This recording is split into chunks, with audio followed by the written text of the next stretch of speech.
Nope, I was wrong. Cassandra Cain, Stephanie Brown, and Barbara Gordon finally get their own series. Thank God. That should have happened a decade ago, but it's finally here. Let's take a look at the first issue. There's backstory that doesn't matter, you don't need to know. Cassie, Steph, and Barbara are moving into an apartment to the Hill, which seems to be kind of a hip, Brooklyn-esque area of Gotham. While moving into their new place, Sandra, wanting to lay low, gets mugged. Don't worry, she gets them back, while Barbara adjusts from being a single gal in the city to having to look after two rambunctious young people. It's a charming arc. I like it quite a lot. Cassandra Cain beat up the thugs that mugged her, and they stole their muscle car, which they like better than their official bat Vespas that they were given. Truth be told, I think Vespas are really cool. The girls are not so into them, which is fair because that is a pretty sick car. And the issue ends with them encountering the Saints. Of course, I like this issue. I've mentioned this before, but Stephanie Brown and Cassandra Cain were the first few characters in comics I really followed. Truth be told, I am a little irritated that there's unnecessary backstory for this, but it's a fun comic with a chill hangout vibe, which is one of my favorite types of stories. Whenever I'm out at a restaurant and they give me a number, I get kind of obsessed with trying to spin the thing for as long as I can. It's a game I get obsessed with. This is my mom. She's very good at it. She knows math. And this is me. What you're missing out here is me doing this like 100 times and it falling over until I finally get it. Yes! Yes! Yeah! Oh, dang! That ruled. This took me like 20, 30 times. Yeah! I'm happy for you, Sean. You're listening to Peaceful Farming Village 103 AM, the gentle radio station, a place where nothing bad could ever happen, where we don't get involved with the politics of the kingdom. We just sit around the fire telling gentle stories and admonishing the dreams of the orphan boy, who I raised since that mysterious man in a cloak gave him to me the same night the royal family was murdered. I find that Batman is deceptively hard to draw, especially for advanced beginners like myself. I feel it's the head horns that really throw everything off. If they're not perfect, the eye screams in pain. Here's my latest attempt at him. Doesn't help that I'm trying to compare myself to Darwin Cook. Surrounded by total darkness, walking in the shadow of that giant. There is something fun about learning a skill and understanding on a deeper level why the things you like are good. Joker's first appearance is wild. It starts with him hijacking the radio to announce that he's going to kill a man and steal his diamond, which he's very successful at. And he keeps doing it, but it can't be all bad. They do die with a smile on their face. It's pushing Batman to the limit. It doesn't help that the Joker is a master of disguise. This art, by the by, is flippin' terrifying. Originally, Joker was perfectly fine with killing Batman. Joker runs kind of roughshod, but he does eventually get cornered. In fact, it's actually Robin that puts him down initially. But honestly, this is probably the last time we ever saw the Joker.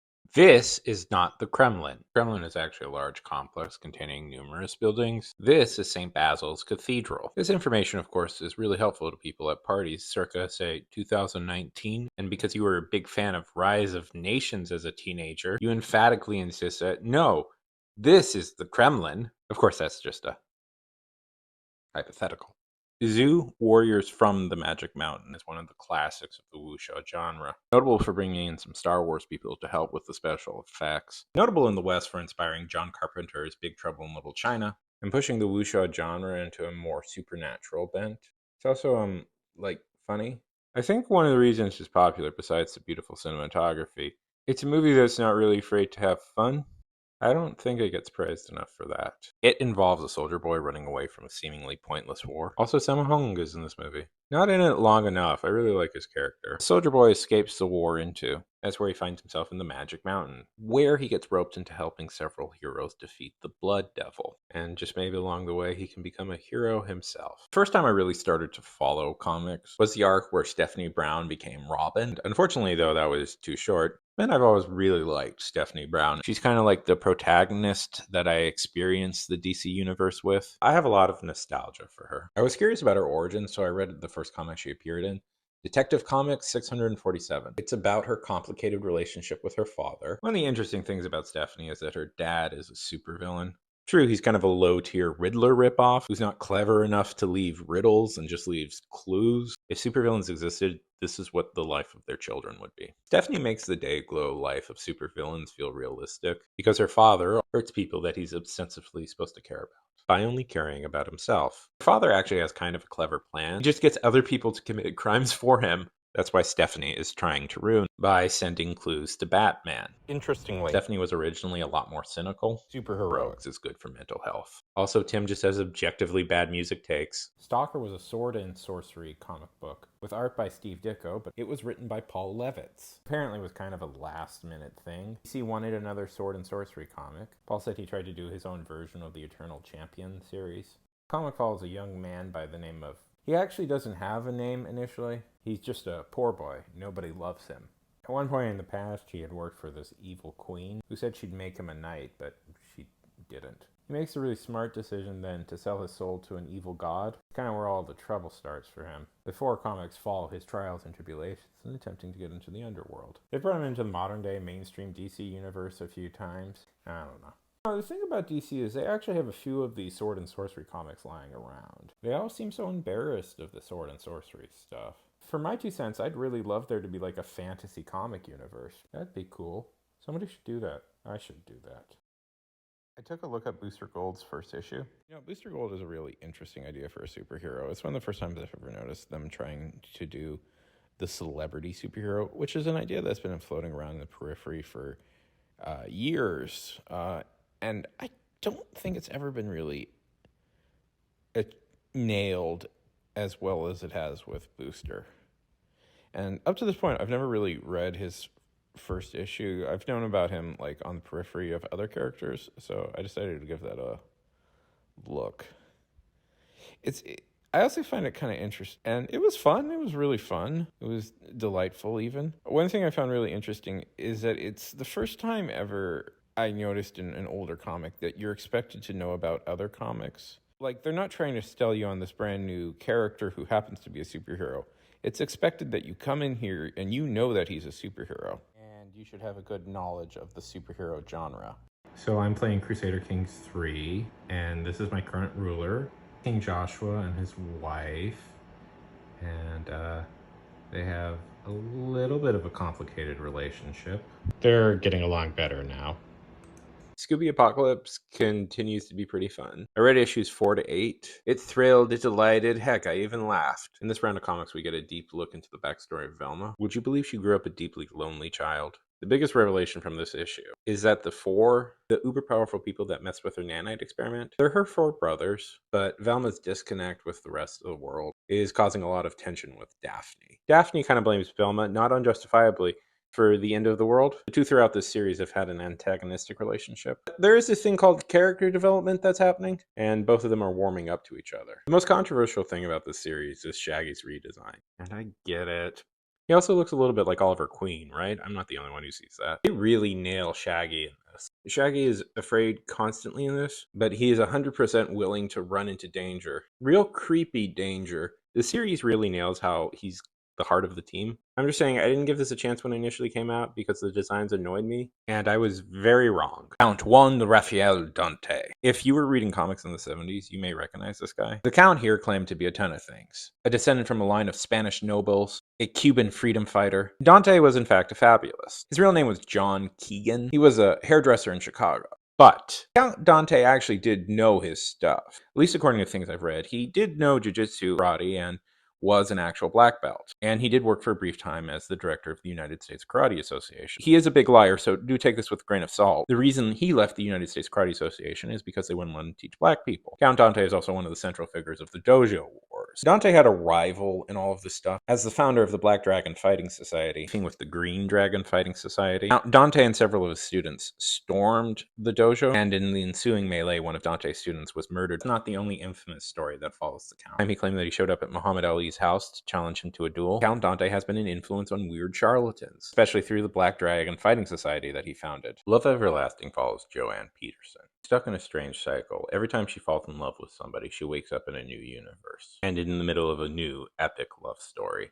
But it hasn't just been her waking up in new universes. It's also been this guy on the left, the mysterious cowboy. Who is he?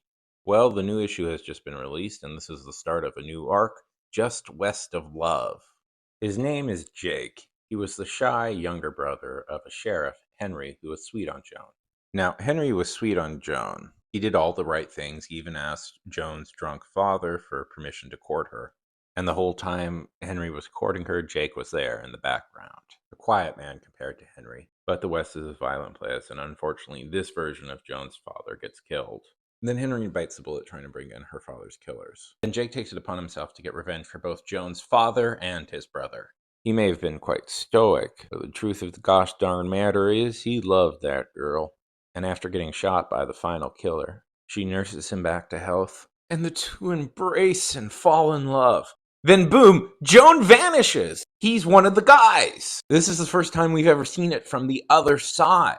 I've been reading this whole series thinking this was a simulation of some sort, and it might be, but the fact that the cowboy is a real guy with real emotions means there's something bigger going on here. I love this series so much. It's my favorite ongoing. If I haven't mentioned this before, I love the art and coloring. I feel I need to get that officially on the record that the art and coloring in this is also fantastic. Perfect. Perfect choice for a crossover. Jabberjaw was the drummer for a band called the Neptunes. They toured around underwater cities. I thought it was weirdly high concept. For one of Hanna-Barbera's mini Scooby-Doo ripoffs. It's harmless fun, and also Jabberjaw talks like Curly. And he's one of the few deep-sea creatures that Aquaman doesn't need his aqua telepathy for. What is Jabberjaw, who's from the future, by the way, doing in modern-day Earth? Portals, also the Sea Lab 2020. Listen, if this is a hint at DC Universe meets Adult Swim, I'll be excited for that. That'll be cool. We don't get Captain Murphy. We get some jag-off calling himself the Ocean Master. Listen, the day is saved. The Neptunes get a new hit song.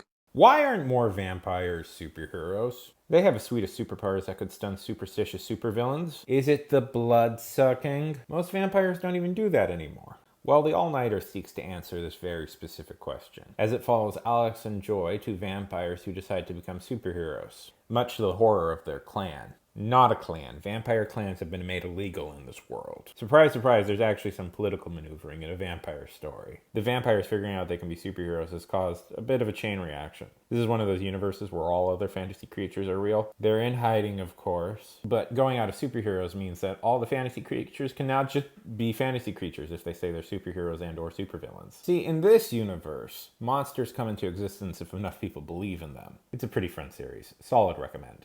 In this comic, Porky Pig tries to keep his soul while working for Lex Luthor. Porky Pig, founder of a failed cryptocurrency, has fallen on hard times. But after a chance meeting with billionaire Lex Luthor, he's put in charge of Lex's new social media network. It's experiencing some growing pains. But our boy Pork is assured that this is just the start. And they'll fix that later. That means our boy Porky Pig has to really knuckle down and grapple with the complexities of running an international social media network by figuring out who's stealing sandwiches from the employee fridge, while Lex Luthor definitely doesn't have any evil plans. That's not Lex. He's a perfect, innocent angel. Elmer Fudd hunted Batman once. It weirdly kind of worked. This was part of a series of crossovers DC Comics did with its fellow Warner Brothers stablemate, the Looney Tunes. This one follows former mob hitman Elmer Fudd trying to kill the gangster Bugs the Bunny, because Bugs killed his gal pal Silver St. Clair, who's also a former gal pal of Bruce Wayne. That might come up later. Bugs says, though, yes, he did pull the trigger, but somebody paid him to do that. It was Bruce Wayne. I told you it'd come up later. So does Elmer succeed in killing Bruce Wayne? Yes, in fact he did, and this was the very last Batman comic DC will ever produce. No, obviously not, but Elmer does surprisingly hold up in a fight against Batman. When Bruce hears that Silver St. Cloud was killed, he goes on a tiny bit of a vengeance spree against a bunch of humanized Looney Tunes. And then, in spoilers ahead, turns out she was still alive and she had just faked her death. And the three men, Elmer, Batman, and Bugs, all sit in the bar, mournfully drinking carrot juice. One of my hobbies is growing plants, but there's going to be quite a severe cold snap this weekend in Houston. So we've brought them pretty much all inside. Animal Man was a B-level character. That meant DC Comics didn't really care what happened to him. It meant that Grant Morrison got to do whatever they wanted with Animal Man, especially one of the more famous issues, the Coyote Gospel. The issue opens with a runaway headed to Los Angeles, as the trucker who picked her up tries to talk her into going home, where they then run over a strange coyote-looking creature, who reincarnates his limbs. The Animal Man has been going through a lot in his personal life. See, Buddy has the ability to emulate any power of an animal, and he's able to talk to them. It's kind of made it hard for him to eat meat. One of the fun things about Buddy is that he's married with kids, but this also means he can't just make decisions, and his wife is a little annoyed that he just threw out all the food. He goes for a quick fly. This is where he runs into the coyote. He presents him the gospel according to Crafty. Crafty is a creature from a cartoon world, hoping to break the cycle of violence in his world. Petitions their version of God. As God is kind, he grants Crafty his wish. He shall be sent to hell, and shall receive all the suffering of the world, but the animals shall know peace. I took a look at Booster Gold's first issue. Booster Gold is a really interesting idea for a superhero. It's one of the first times I've ever noticed them trying to do the celebrity superhero, which is an idea that's been floating around in the periphery for years. And I don't think it's ever been really nailed as well as it has with Booster. And up to this point, I've never really read his first issue. I've known about him like on the periphery of other characters, so I decided to give that a look. I also find it kind of interesting, and it was fun. It was really fun. It was delightful even. One thing I found really interesting is that it's the first time ever I noticed in an older comic that you're expected to know about other comics. Like, they're not trying to sell you on this brand new character who happens to be a superhero. It's expected that you come in here and you know that he's a superhero. And you should have a good knowledge of the superhero genre. I wonder who the first female superhero was. You shouldn't have to wonder anymore because it's obviously Phantoma, Mystery Woman of the Jungle. Created by a very bad person, Fletcher Hanks. Phantoma, Mystery Woman of the Jungle, is a mysterious blonde lady who transforms into a skull ghost woman and uses her unlimited powers to enact horrible vengeance on men in pith helmets. She's great, and I love her. I drew a picture of an orange. I'm really proud of it. There's probably better pictures of an orange, but this is mine. I also did these mangoes. I think the orange is better, but I like the mangoes too. In the 1930s, Joel Shuster and Jerry Siegel premiered a character named Superman. It's about a man with unlimited powers who uses those to change the world. We all know who I'm talking about. Bill Dunn, obviously. In the short story, The Reign of the Superman. Bill Dunn is a normal everyday guy in Depression-era America. When a mad scientist pulls up to him and offers a real meal and a new suit for being a medical experiment. Things were going real great at this time. Of course, it turns out the experiment gives him grand, superheroic powers, and he uses that to try and conquer the world. As he gets closer to dominating the world, he realizes something awful.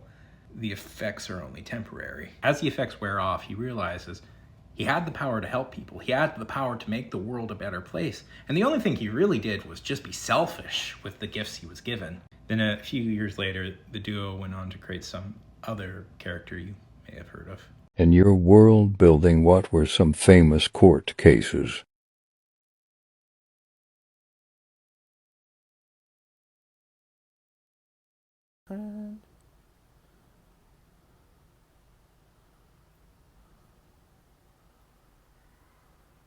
Are you aware right now? The giraffes are learning how to start fires, and if they do, that's it for the human race. Because they'll have everything they need to rule humanity. Powerful necks and fire. That's what every great historical leader had. A powerful neck and the ability to start a fire. Leaders like Genghis Khan, George Washington, Napoleon, Greg, my stepdad, and America's #1 hero Batman. Isn't that wild? Ever wonder where the name Kirby came from? He was named after this great American, John Kirby. When Universal sued Nintendo, he was the one who defended them and won. But beyond that, John Kirby had a career in the Justice Department, where he fought against racist voting suppression laws, and along with marshals, personally escorted black children into desegregated schools. In an interview with Complex, he revealed he turned down the chance to star in HBO's hit series Euphoria. That's when they went with their second choice, Zendaya. Farmer. Let's go now to that interview. Folks, there's Jumpin' Jeff Farmer. Jeff, a while back, what a match you had with Motley. Yep. Probably the hardest match I ever had in my life. But I don't like it when things aren't going my way. Motley Cruz, you turn the tables on me. You turn the tables in a wrong way. You got me mad now. I've stood around. I've listened to everything you had to say. I've did everything necessary. But when you turn around and you backstab me one way or another, and you cheat me out of what's rightfully mine, that's when I get angry. Now I'm the one doing the challenging. I'm issuing a challenge to you, Motley Crue. Get in the ring with me. This time, I'm going full force. Jumpin' Jeff Farmer. Now let's go to the ring. Anybody remember Terminator: The Sarah Connor Chronicles? I remember liking it. The cast was pretty good. It had River playing a Terminator, and Sarah was played by Cersei, which was pretty perfect. It was screwed over by Fox, but that's nothing new. But there's always been one episode that's really stuck with me, and it's called Self-Made Man. The premise for this one is wild. So it's about this Terminator, Myron Stark, who accidentally travels too far back in time. His mission is to kill the governor of California in this one very specific building. And the problem is he kills the architect that was going to make the building. So he has to become a real estate mogul in 1920s America so he can get the capital and funds to eventually build the building where he's supposed to kill the governor. It's maybe the most surreal episode I've ever seen. I don't know how well the show holds up, but I do have to say, that was a pretty cool episode. Let's take a minute to celebrate our 15th president, William McKinley.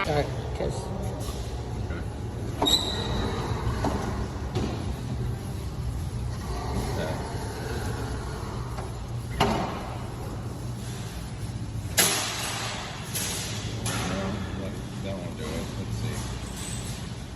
Maybe right here.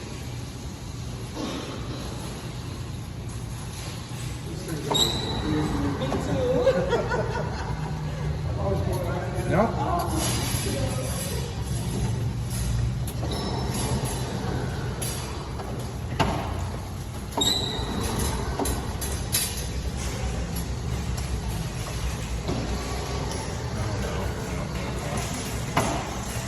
Come on. Come on, you can do it. No. See, the Tin Man there has that little spout thing, right? I was thinking maybe I could try and get it.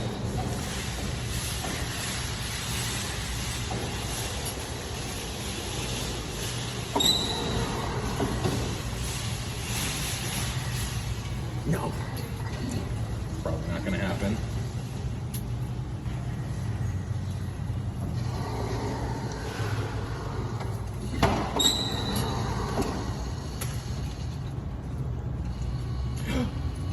Oh my god!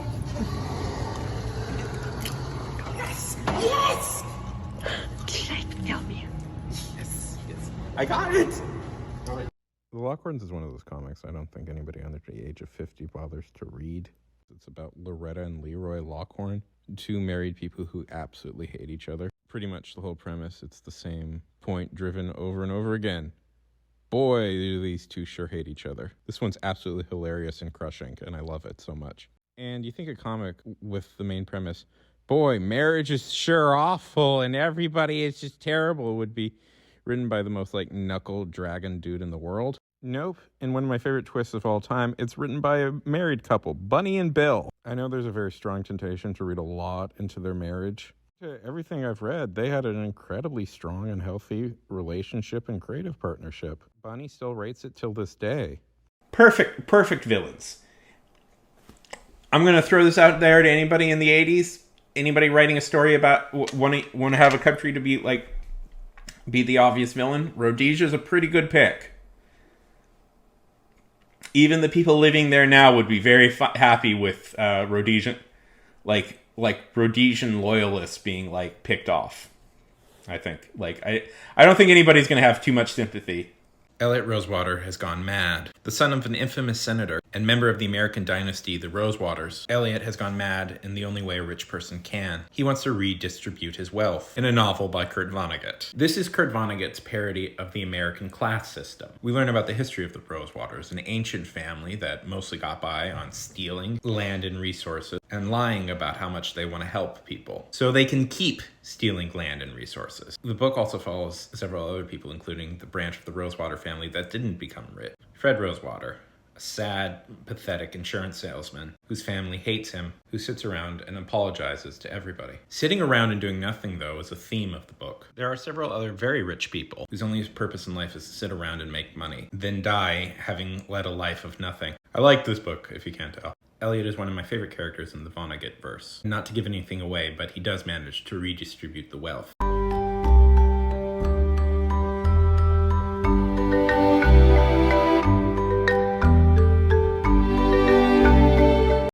Is tree bark edible? This is a question I've been researching. Can humanity stand tall next to God's greatest creation, the beaver? Yes, apparently. According to several articles I found, it is entirely possible to eat tree bark. Heck, even future NATO members, the Swedish and the Finns, have a traditional bread that's made from pine. But it's not the wood itself that you can eat. It's the layer right beneath it that's the edible part. Also, of course, you have to cook it. One way we are imperfect, unlike the beaver. Allow me to fulfill this very specific desire of yours. Let me introduce you to Knight and Squire. They're founding members of the superhero team, the Batman of all nations. The girl with the pearl earring is a lie, because the girl isn't wearing a pearl earring. According to art historians, an actual pearl earring this size would be prohibitively expensive. So the earring is most likely glass, and this painting is nothing but lies! You ever wonder where the dinosaur in the Batcave comes from? It comes from a 1946 issue. A businessman, Wilson Hart, builds an island full of animatronic dinosaurs. Kind of sounds similar, doesn't it? Anyways, Batman and Robin are challenged to survive on the park. And it goes wrong. That's where they get the dinosaur.